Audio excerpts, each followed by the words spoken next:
부흥기도의 첫 번째 시간입니다. 오늘 말씀의 제목은 말씀을 하나님의 말씀으로 받을 때 부흥이 시작됩니다. 말씀을 하나님의 말씀으로 받을 때 부흥이 시작됩니다라는 제목입니다.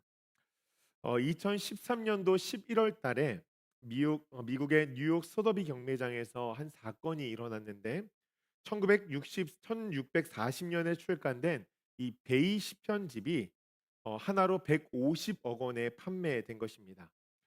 이 책이 그런 가치를 받을 수 있었던 것은 미국에서 최초로 인쇄된 책이고 그것이 현재 존재하는 11권의 책 중에 한 권이었기 때문입니다. 이 책은 보스턴의 올더 사운드 처치라는 교회에서 374년 동안 소장을 하고 있었습니다.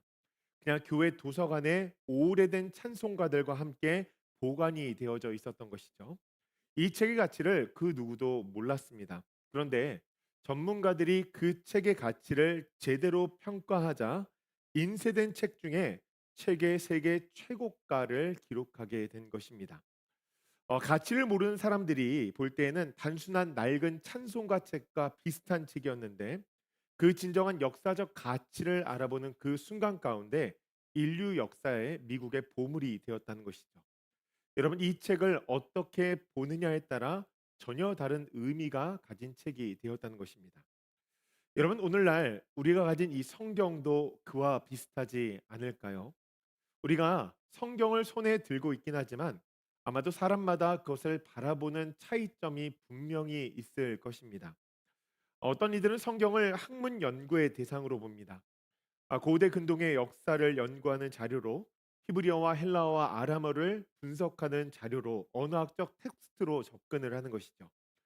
제가 유학 와서 공부하면서 좀 놀랐던 것은 이 학교의 교수님들 가운데 예수를 믿지 않는 분들이 있었다는 것입니다. 예수를 믿지 않는 분들이 신학교에서 성경을 연구하고 가르치는 사람들이 있었다는 거예요. 그래서 저는 너무 놀랐습니다. 두 번째로 어떤 이들은 이 성경을 도덕적 교훈서로 읽습니다. 착하게 살아라, 정직해야 된다. 이 윤리적 가르침을 성경으로부터 얻으려고 한다는 것이죠. 내가 무엇인가 좀 더 나은 사람이 되기 위해서 성경을 본다는 거예요. 또 다른 사람들은 성경을 자기 개발서로 보는 사람들도 있습니다. 야베스의 기도를 하면 부자가 된다든지 바리스 다니엘처럼 기도를 하면 성공한다는 식으로 성경을 보면서 세상의 성공을 꿈꾸는 자들이 있다는 거예요. 자신의 행복과 자신의 성공을 위해서 이 성경을 이용하는 것이죠.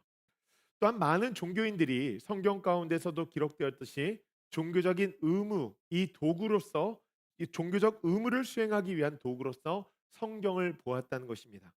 예수님 당시에 바리새인들이 그랬죠. 자신의 의를 드러내기 위해서 자신이 어떤 사람이라는 것을 보여주기 위해서 성경을 읽고 그 말씀을 지키며 살아갔다는 것입니다.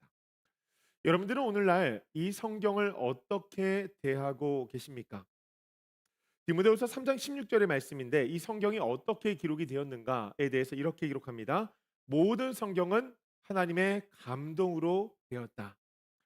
여러분 사람이 기록을 했는데요. 자신의 생각을 쓴 것이 아니라 성령의 감동을 받아서 성경을 기록했다고 기록합니다. 여러분 그렇기 때문에 우리는 성경을 이 성경의 저자를 마태, 마가, 누가, 요한이 아니라 뭐라고 고백합니까? 성령님이라고 고백하는 것이죠. 성령님께서 이 성경을 주셨다는 거예요. 여러분 이것을 왜 기록하게 하셨는가? 요한복음 20장 31절 말씀해 보니까 이렇게 기록을 합니다. 우리 한번 같이 읽어 볼까요?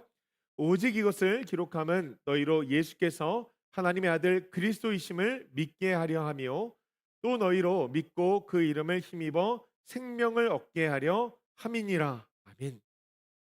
이것을 기록함은 무엇을 위해서요? 너희로 예수께서 하나님의 아들 구원자이심을 믿게 하려고 함이요. 또 믿고 뭐라 그래요? 그 이름을 힘입어 영생을 얻게 하려 합니다. 이 생명을 얻게 하기 위해서 성경이 기록되어졌다는 것입니다. 여러분 그러니 성경은 단순한 책이 아닙니다. 인간의 책이 아니라 하나님의 말씀이라는 것이죠. 이 말씀을 우리가 어떻게 대하고 받아들이냐에 따라 우리의 삶이 완전히 달라지게 되어진다는 거예요. 여러분 한번 가만히 생각해 보십시오. 왜 예수님의 제자들이 자신의 모든 생명을 걸고서 순교하면서 삶을 살아갔을까요? 자기를 부인하고 십자가를 진 그 이유는 바로 여기에 있습니다. 하나님의 말씀을 하나님의 말씀으로 받았다는 것입니다. 말씀을 사람의 생각, 사람의 교훈으로 받은 것이 아니라 하나님의 음성으로, 하나님의 말씀으로 받았다는 거예요. 그리고 거기서 진정한 가치를 찾고 자신의 모든 것을 걸고 삶을 살아갔다는 것입니다. 여러분, 성경은요, 이 말씀을 하나님의 말씀으로 받지 않을 때 또한 경고합니다. 마태복음 22장 29절의 말씀인데요, 우리 한번 같이 읽어볼까요? 함께 있습니다. 예수께서 대답하여 이르시되 너희가 성경도 하나님의 능력도 알지 못하는 거로 오해하였도다. 아멘. 여러분, 성경도 하나님의 능력도 모르면, 이 성경의 말씀을 하나님의 말씀으로 받지 못하면 우리의 삶 가운데 어떤 일들이 일어나냐면 오해가 일어난다는 거예요. 여러분, 오해라는 현상은요, 우리 안에서 우리 생각에 갇히는 것을 이야기하는 것입니다. 다른 사람들이 어떤 행동을 했는데 그것을 보고서 오해를 해요. 우리 생각에 갇힌 거예요. 여러분, 이 오해가 무엇을 불러오냐면 거짓 믿음을 불러옵니다. 진짜 믿음, 생명의 역사가 아니라 죽은 믿음, 거짓 믿음을 우리의 삶 가운데 불러온다는 거예요. 여러분, 바울이요, 데살로니가 교회를 향하여서 편지를 썼는데, 이 편지 우리가 2장 읽었잖아요. 1장의 말씀을 쭉 보면은 바울이 그들의 믿음이 얼마나 신실한지에 대해서 정말 입이 닳도록 칭찬을 합니다. 그들의 삶이 어땠는지, 와, 너희들 대단하다, 진짜다 그러면서 계속 칭찬을 한다는 거예요. 그들의 모습을 보면서 심지어 뭐라고 이야기하냐면 1장 7절 말씀에 이렇게 이야기합니다. 그러므로 너희가 마게도냐와 아가야에 있는 모든 믿는 자의 본이 되었느니라. 본이 되었대요. 여러분, 그 다음 절 말씀해 보니까 그들이 가진 믿음이 막 각처에 소문이 났다고 기록을 하고 있어요. 이 말이 뭘까요? 그들의 신앙생활이 명품이었다는 거예요. 다른 사람들이 보기에 부끄러움이 없었고 다른 사람들을 보여주고 싶은 신앙생활이었다는 것입니다. 전 우리 조이필교회 성도님들의 삶이 그러기를 간절히 축복합니다. 간절히 기도합니다. 하나님 보시기에, 목회자가 보기에, 성도들이 보기에, 외부에서 우리 교회를 보기에, 와, 저 사람들 진짜구나, 진짜 성경의 말씀을 하나님의 말씀으로 받아 신앙생활하며 살아가는구나, 나도 진짜 좀 닮고 싶다. 여러분, 그런 역사가 우리 교회 가운데, 여러분들의 삶 가운데 있기를 주님의 이름으로 간절히 축복합니다.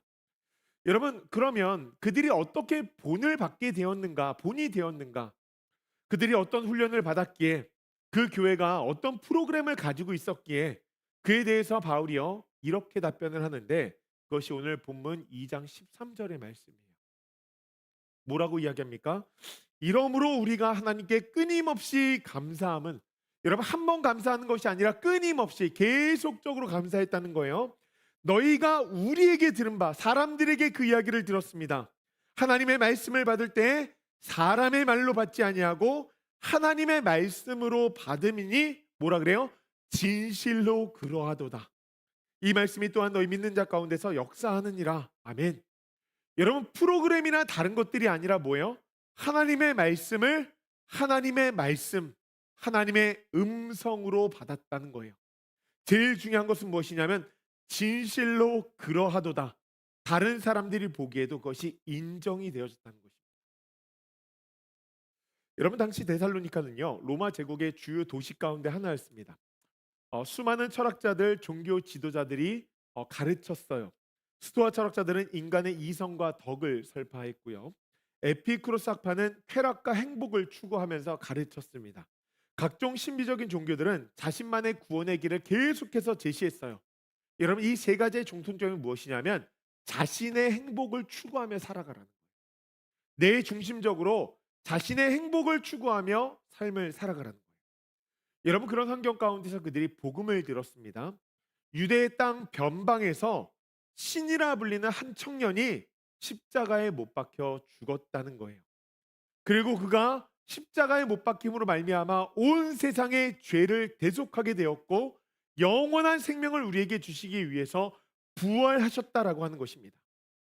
그러니 우리도 그분을 믿고 자기를 부인하고 십자가를 지며 살아가야 된다는 거예요.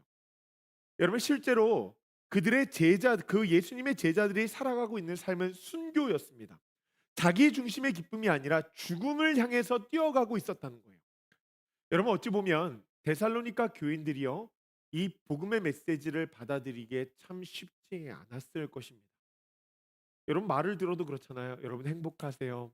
여러분 중심적으로 사셔야 됩니다. 여러분 이 말이 듣고 싶지. 여러분 죽어야 됩니다. 여러분 자기 부인해야 됩니다. 십자가 져야 됩니다. 가서 전도해야 됩니다. 그 영혼 전도 안 하면 지옥 갑니다. 뭐 여러분 뭐 이런 얘기 막 듣고 싶어요? 사실 그렇지 않단 말이에요. 당신이 소중합니다. 당신 행복하기를 바랍니다. 당신 축복합니다. 여러분 이런 메시지 사실 들으면서 살아가고 싶죠. 여러분 인간의 희생으로 도저히 받아들이기 어려운 복음의 메시지를 받았다는 거예요. 여러분 사실 이 복음의 메시지는요. 바울이 고린도전서 1장 23절에서 말씀했듯이 십자가의 도는 유대인에게는 거리끼는 것이었고 이방인에게는 미련한 것이었습니다. 여러분 그만큼 사람들에게 미련하게 들렸다는 거예요. 그런데 데살로니가 교인들이 이 복음의 메시지를 단순하게 인간적인 종교적인 견해가 아니라 하나님의 말씀으로 받아들이고 믿었다라고 하는 것입니다. 여러분 이들이 얼마나 어렵게 이 일을 했는가 이것을 말씀드리려고 하는 것이 아니에요. 무엇이냐면 이것이 믿음의 기본이라는 것입니다. 믿음의 기본은요. 하나님의 말씀이 하나님의 말씀으로 들려지는 것. 내가 신적 계시 앞에 서 있다는 것을 느끼는 것. 여러분 이것이 바로 신앙생활의 가장 기본이라는 거예요. 여러분 성경을 보십시오. 느헤미야서 8장 말씀에 보면은 바벨론 포로에서 돌아온 이스라엘 백성들이 에스라를 통하여서 율법, 이 하나님의 말씀을 듣습니다. 그 듣는 장면이 이렇게 기록이 되어져 있어요. 에스라가 모든 백성 위에 서서 그들 목전에서 책을 펼 때 모든 백성이 일어서니라. 에스라가 위대하신 하나님 여호와를 송축하며 모든 백성이 손을 들고 아멘 아멘 하고 응답하고 몸을 굽혀 얼굴을 땅에 대고 여호와께 경배하니라. 아멘. 여러분 우리 주일날 말씀 이렇게 필 때 다들 일어서시죠? 여기서 나온 거예요. 네. 제가 사실은 아멘 두 번 하고 엎드릴까까지 생각을 하다가 이거 이렇게 하면 약간 새신자들이 왔을 때 이단처럼 보이지 않을까? 그래 가지고 그냥 다 같이 일어서서 하나님을 경외하는 마음으로 하나님 말씀 받고 아멘으로 화답을 하는데 여러분 이 사람들이 이 하나님의 말씀을 어떻게 대했는지 알 수 있죠? 하나님을 경외하는 마음이 그들의 행동 가운데 그들의 마음 가운데 있었다는 거예요. 다들 일어나서 하나님의 말씀을 듣고 그 말씀이 선포되어지기 전에도 아멘, 아멘. 여러분 아멘이 무슨 뜻입니까? 그렇게 될 줄 믿습니다. 하나님의 말씀이 선포되어지기 전에 그냥 책이 펴졌는데 여러분 이 책이 펴진 것을 보고서도 아멘, 아멘을 외치는 사람들이었고 그 말씀을 듣기 위해서 머리를 땅에 박는 사람들이 여러분 그 사람들이었다는 거, 믿음의 사람들이었다는 거예요. 여러분 이것이 무엇이냐면 하나님 위대하십니다. 하나님 창조주이십니다. 하나님 전지전능하십니다. 이것을 고백하는 행동이었다라고 하는 것입니다. 하나님의 말씀으로 받았다는 거예요. 하나님의 어떤 분이신지를 그들의 삶으로 고백했다는 것이죠. 여러분 무엇보다 이 땅에 오신 예수님께서 이 말씀을 어떻게 대하셨는지를 우리가 꼭 기억해야 되는데 마태복음 26장 말씀에 보면 예수님께서 체포되어지는 장면이 나옵니다. 가룟 유다가 무리를 이끌고서 왔어요. 베드로가 칼을 빼어서 어떻게 합니까? 말구의 귀를 잘랐습니다. 그때 예수님께서 베드로를 향해서 꾸짖으시면서 뭐라고 말씀을 하시냐면 마태복음 26장 53절과 54절 말씀인데 이렇게 기록합니다. 너는 내가 내 아버지께 구하여 지금 12군단 더 되는 천사를 보내시게 할 수 없을 줄 아느냐? 내가 만일 그렇게 하면 이런 일이 있으리라 한 성경이 어떻게 이루어지겠느냐 하시더라. 여러분 이 말씀을 한번 깊이 묵상해 보세요. 예수님께서 지금 한 군단 로마의 한 군단이 한 6천 명 정도 되었으니까 7만 2천 명의 천사들을 부를 수 있다고 지금 이야기를 하시는 거예요. 그런데 성경을 보니까 천사 한 명이 내려와서 아수르의 군대에 18만 5천 명을 죽였다고 기록을 하고 있어요. 그러니까 여러분 천사 한 사람의 한 존재의 능력이 어마어마한 것입니다. 이 모든 것들을 그냥 한 방에 역전시킬 수 있어요. 로마 전체를 무너뜨리고도 남을 능력이 있는 천사들을 예수님께서 부르시지 않은 이유는 무엇이냐면 성경의 말씀, 뭐예요? 구약의 말씀이 이루어져야 되기 때문이라고 말씀하십니다. 예수님이 죽어야 된다는 그 예언이 이루어져야 된다는 거예요. 여러분, 예수님께서 그 말씀을 누구의 말씀으로 받았어요? 하나님의 말씀으로 받고 그것이 이루어질 수 있도록 골고다를 오르시고 십자가를 지셨다라고 하는 것입니다. 여러분, 만약에 이것이 하나님의 말씀이 아니라 사람의 말이었다고 한다면 도망갈 수도 있겠죠. 변명할 수도 있고 살 수 있었을 것입니다. 그런데 예수님께서는 그 하나님의 말씀이 1.1획도 흐트러지지 아니하도록 그 말씀을 지키기 위해서 십자가를 지셨다는 거예요. 여러분, 죽기 전에만 그러신 거 아니에요? 부활하시고 나셔서 성경을 하나님의 말씀으로 받아야 된다고 뭐라고 말씀하시냐면 누가복음 24장 44절의 말씀인데요. 또 이르시되 내가 너희와 함께 있을 때 너희에게 말한 바 곧 모세의 율법과 선지자들의 글과 시편에 나를 가리켜 기록된 모든 것이 이루어져야 하리라 한 말이 이것이라 하시고. 아멘. 하나님의 말씀이 꼭 이루어져야 된다는 거예요. 이 구약의 말씀이 꼭 이루어져야 된다는 거예요. 여러분, 그래서 나의 원대로 마옵시고 아버지의 원대로 하옵소서 죽었다가 부활하셨다는 것입니다. 여러분, 이것이 단순하게 종교적이고 내 마음의 평화를 위한 말씀이 아니라 하나님의 음성이었다는 거예요. 하나님의 말씀이었다는 거예요. 고난과 죽음을 요구한 것에 대해서 기꺼이 순종하셨다는 것입니다. 여러분, 데살로니가 교인들이요, 예수님께서 말씀을 받았던 그 마음으로 하나님의 말씀을 받았다는 거예요. 바울이 전한 사람들에게 전해진 그 말씀, 복음의 메시지를 하나님의 음성으로 받았다는 것입니다. 여러분, 오늘 말씀 들으면서 여러분 마음 가운데 이 질문을 한번 해보시면 좋겠어요. 나는 성경을 하나님의 말씀으로 받고 있는가? 그냥 인지하고 인식하는 것이 아니라 진짜 하나님의 말씀이라고 받고 있는가? 강단에서 선포되는 메시지를 사람의 교훈이 아니라 하나님의 음성으로 듣고 있는가? 여러분, 성경 읽을 때 살아계신 하나님의 음성이 들리는가? 하나님의 말씀으로 내가 그것을 받고 있는가? 종교개혁자 마틴 루터가 여러분 이런 말을 했습니다. 성경은 살아있다. 그것이 나에게 말한다. 그것은 발을 가지고 나를 쫓아온다. 그것은 손을 가지고 있어 나를 붙잡는다. 살아계신 하나님의 음성이 들렸다는 거예요.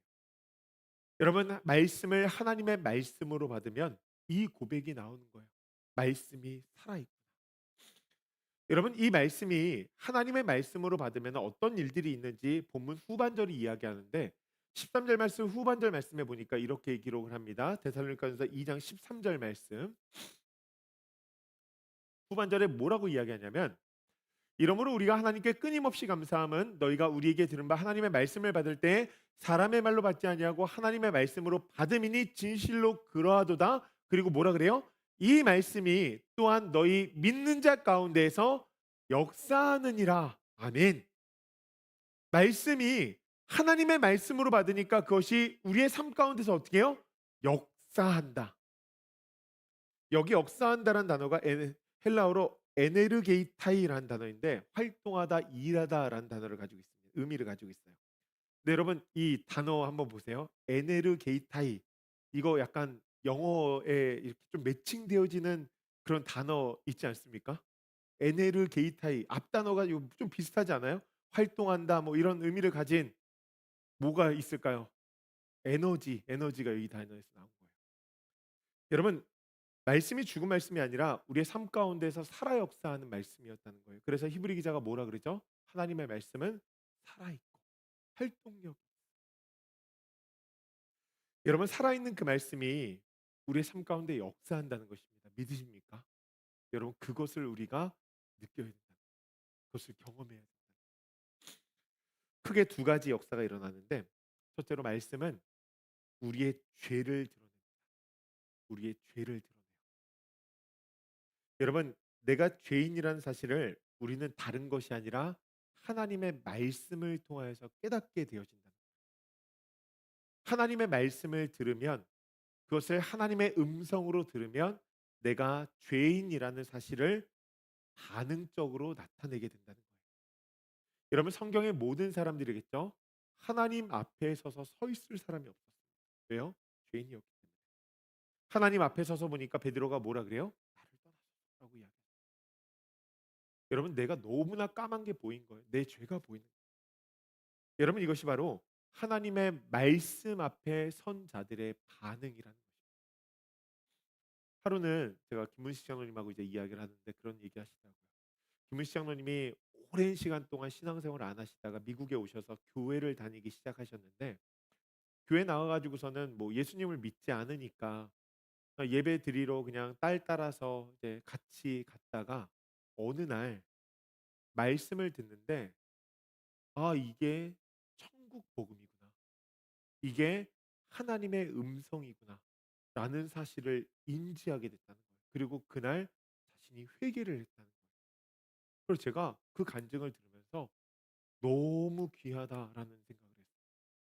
그 간증을 듣고 나서 그 음성을 듣고 나서 그 장로님은 1:1 훈련도 하시고 하나님의 말씀을 배우기 위해서 굉장히 노력하셨다는 거예요.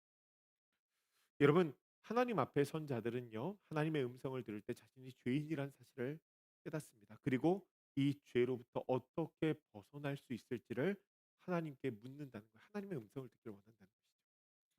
여러분 우리가 앞에 살펴본 느헤미야 8장 말씀에도요. 백성들이 하나님의 음성을 들었습니다.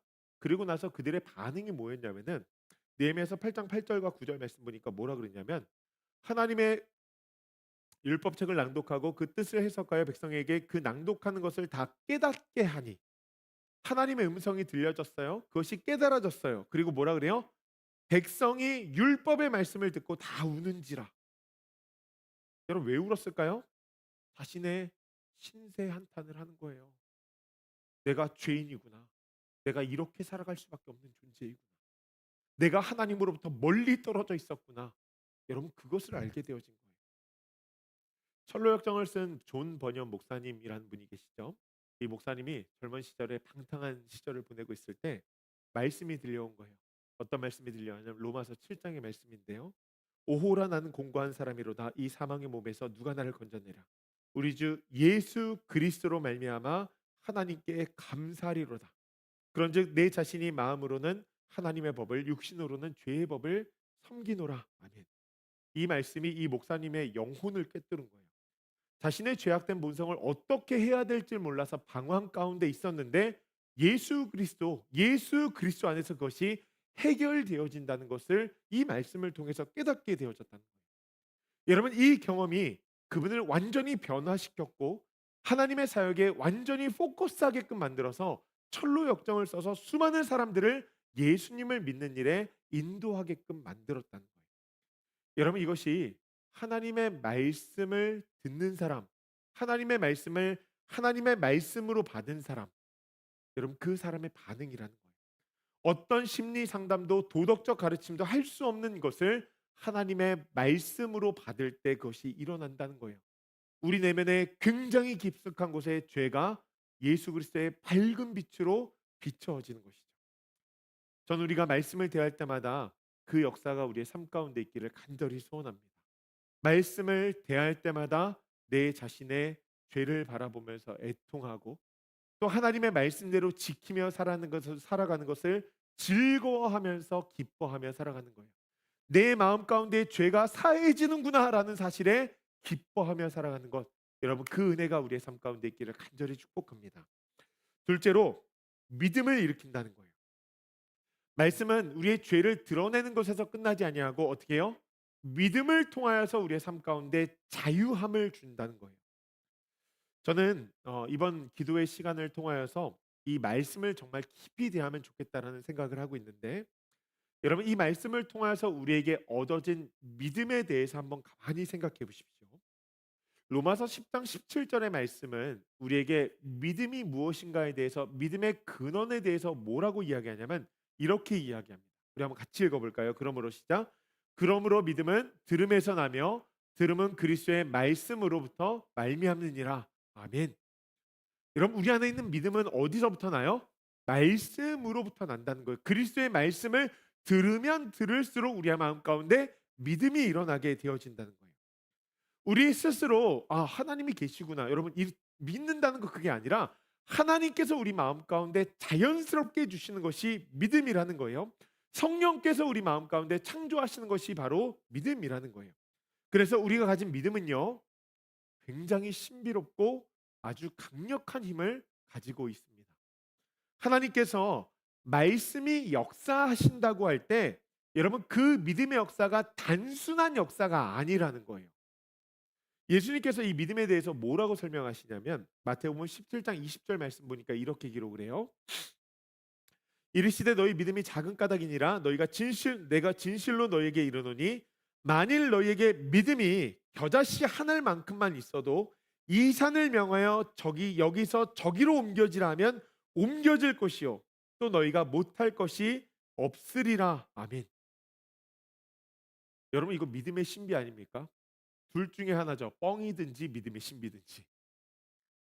되게 간단한 메시지예요. 믿음이 있어서 이 산을 저기로 옮기라고 하면은 옮겨질 것이다. 여러분 믿음의 역사가 엄청나다는 거예요. 여러분 그게 아니면 뻥인 거예요.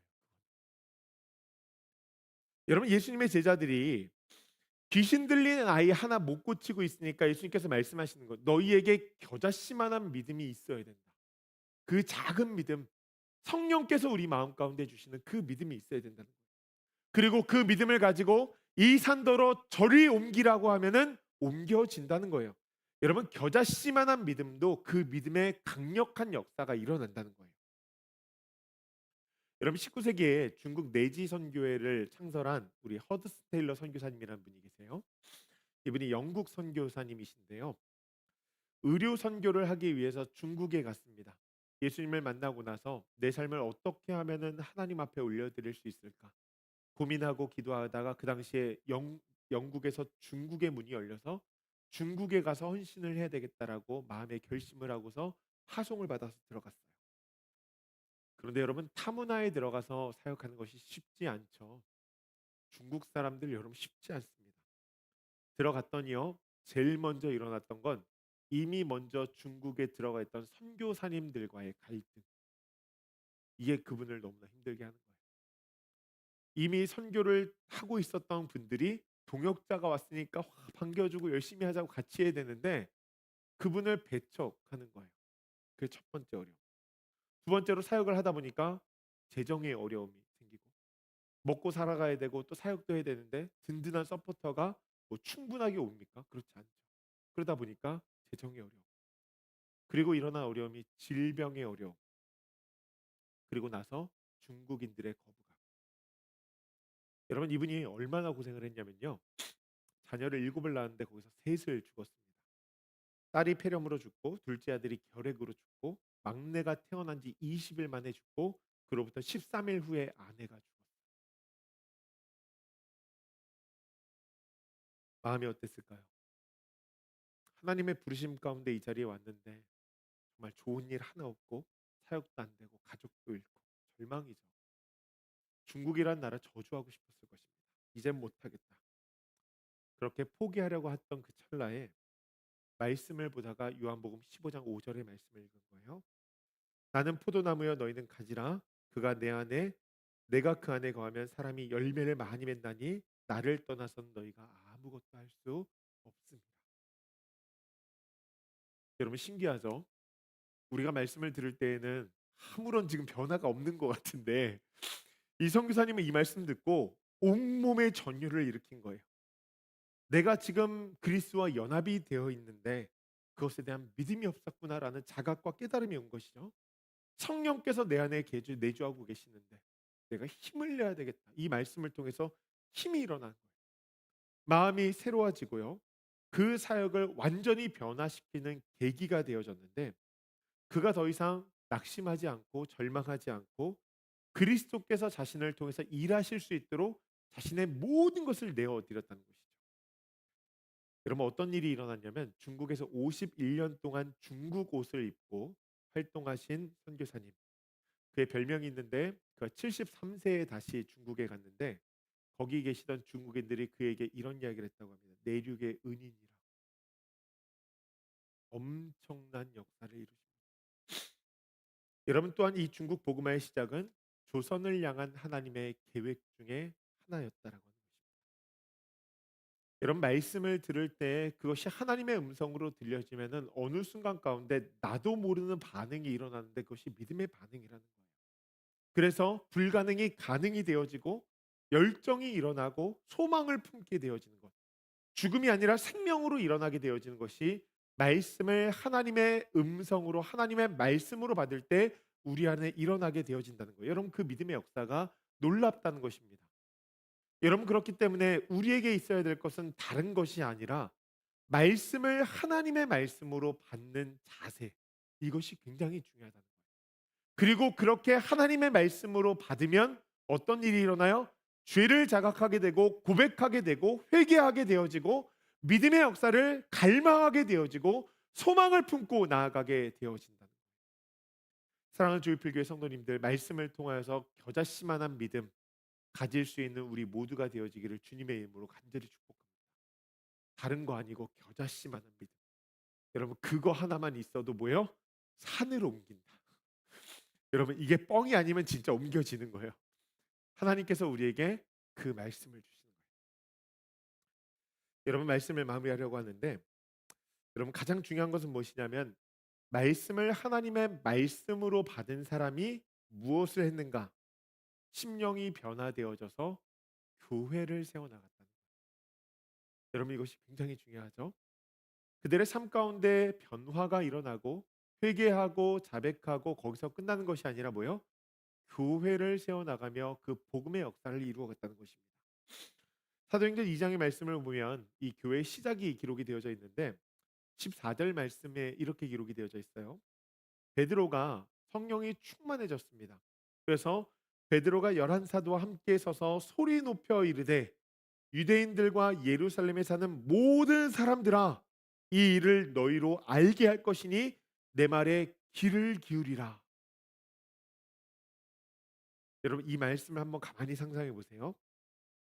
여기에 지금 기록되어진 유대인들 예루살렘에 사는 모든 사람들은 얼마 전에 어떤 일을 했던 사람들이냐면은 예수를 죽이라고 소리쳤던 사람들. 예수를 죽이라고 함께 동참했던 사람들이에요.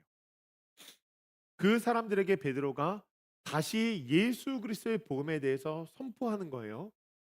그 말씀을 선포했더니 어떤 역사가 일어났어요? 41절 말씀에 그 말을 받은 사람들은 세례를 받음에 이날의 신도의 수가 3천이나 더.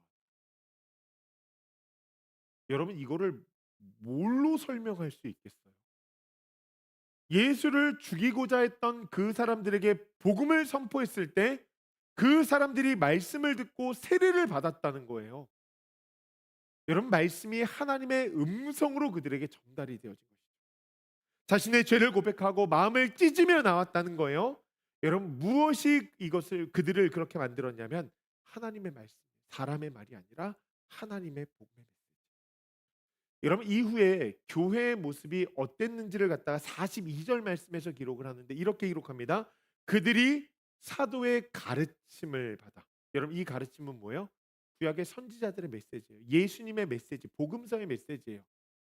하나님의 말씀의 가르침을 받아서 여러분 그 말씀으로 교회가 이루어졌다는 거예요. 말씀이 가장 먼저 선포되어졌을 때 그들의 삶 가운데 죄악이 드러나고 믿음이 생기고 뭐요? 서로 교제하고 떡을 떼며 기도하게 힘쓰게.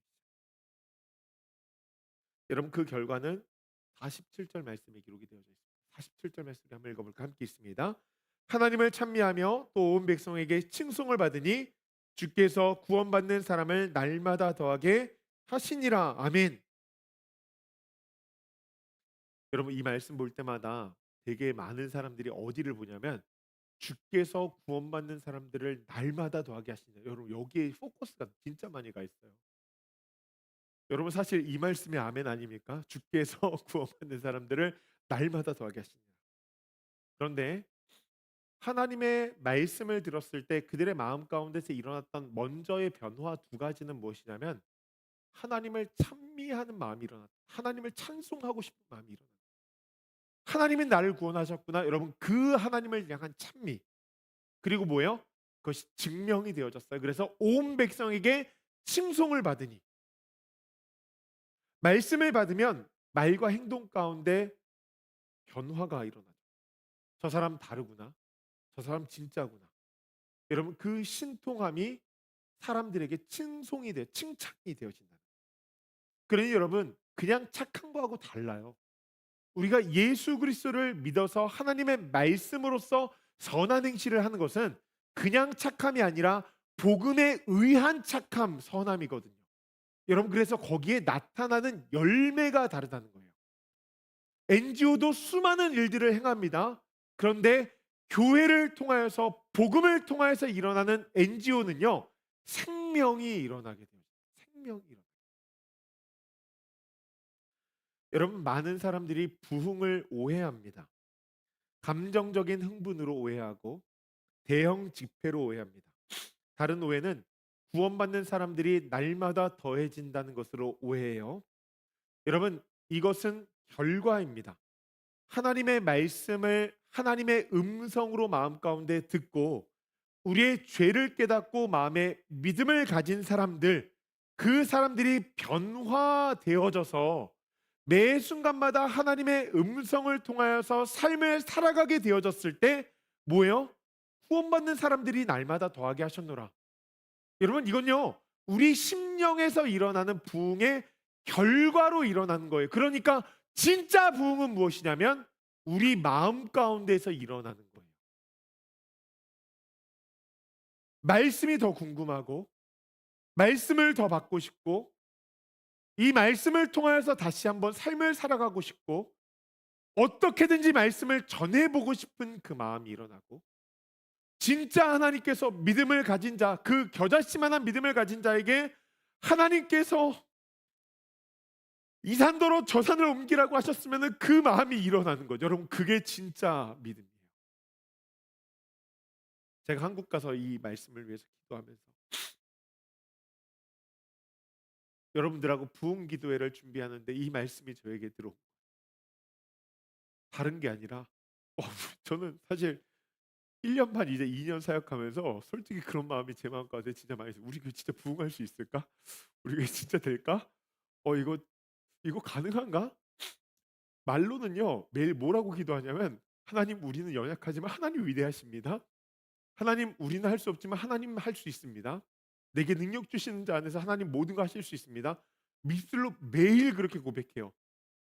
그런데 현실 가운데 생각이 그렇게 잘 안 돼요. 오늘도 많이 오시려나? 적게 오셔도 기분 좋게 해야지.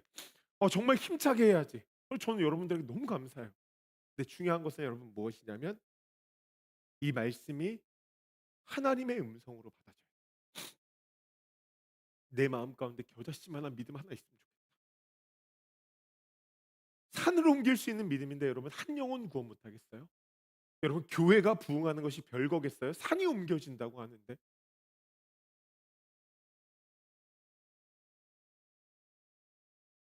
영국의 18세기에 부흥이 일어났다고 참 많이 이야기하죠. 그랬더니 막 광산에 술집이 문을 닫았다. 가정폭력이 사라졌다. 여러분, 교회가 부흥되어졌다. 이거 다 뭐예요? 결과예요. 심령의 부흥을 경험한 사람들의 결과. 여러분, 부흥은 결국 무엇이냐면 이 말씀을 우리가 어떻게 받느냐에 대한 문제라는 거예요. 진짜 하나님의 말씀으로 받는가? 저는 그래서 우리 교회에 여러분들의 심령 가운데 이 말씀이 하나님의 음성으로 들려지는 놀라운 역사가 있기를 간절히 소원합니다. 여러분, 시편 119편 130절 말씀 보니까 뭐라고 이야기하냐면 이렇게 이야기해요. 한번 같이 읽어볼까? 함께 있습니다. 주의 말씀을 열면 빛이 비치어 우둔한 사람들을 깨닫게 하나이다. 아멘. 주의 말씀을 열면 빛이 비치어 우둔한 사람들을 깨닫게 하나이다. 성경을 펴고 설교를 들으면 빛이 비춰진다. 하나님의 음성을 들으면 빛이 비춰지는 거예요. 어둠이 물러가고 진리가 내 마음 가운데 자리 잡게 되어지는 것이죠. 우둔한 자, 예수를 믿지 않고 자신이 죄인이라는 것을 몰랐던 자가 지혜롭게 되어지는 거예요. 하나님을 갈망하게 되어지고 하나님을 사랑하게 되어지고 하나님을 더 바라보고 싶은 마음이 일어나고 하나님의 말씀으로 살아가고 싶습니다. 사랑하는 주일교회 성도님들, 말씀을 하나님의 음성으로 듣기를 간절히 축복합니다. 사람의 음성 뒤에, 쓰여진 글자 뒤에 말씀하시는 하나님의 음성이 들려져야 돼요. 그래서 우리의 심령 가운데 죄가 드러나고 무너진 믿음이 다시 일어나고 식어진 가슴이 다시 열정으로 일어나야 된다는 거예요. 여러분, 그것이 바로 부흥입니다. 그 한 사람 안에 심령 가운데 부흥이 일어났을 때 여러분, 교회의 부흥이 결과적으로 드러나는 거예요. 그래서 저는 부흥 기도에 준비하면서 하나님, 내 마음 가운데 부흥이 일어날 수 있도록 도와주세요. 그거 위해서 기도했어요. 다른 거 다 필요 없잖아요. 내 마음에 부흥을 경험한 사람이 그 말씀을 전했을 때 누군가에게 그것이 복음으로 들려지고 하나님의 음성으로 들려지고. 그래서 저는 우리 성도님들이 정말 신앙생활 하는 동안에 정말 기뻤으면 좋겠고, 그리고 하나님께서 우리를 바라보실 때 정말 잘하였도다, 믿음이 본이 되어줘서 정말 고맙다, 하나님 앞에 그 음성 들을 수 있는 주의 백성들 되어지기를 간절히 소원합니다. 그래서 저는 오늘 여러분들에게 이 말씀을 꼭 드리고 싶어요. 금요 부흥 기도에 본이 되어 주셔서 너무 고맙습니다. 하나님의 음성으로 들으시기 바랍니다. 진짜 여러분, 그냥 나오는 거 아니고 여러분들 마음 가운데 사모하는 마음을 가지고 나왔을 거예요. 그 마음이 여러분 말씀을 통하여서 다시 한번 뜨거워질 수 있는 주의 백성들 되어지기를 간절히 소원합니다.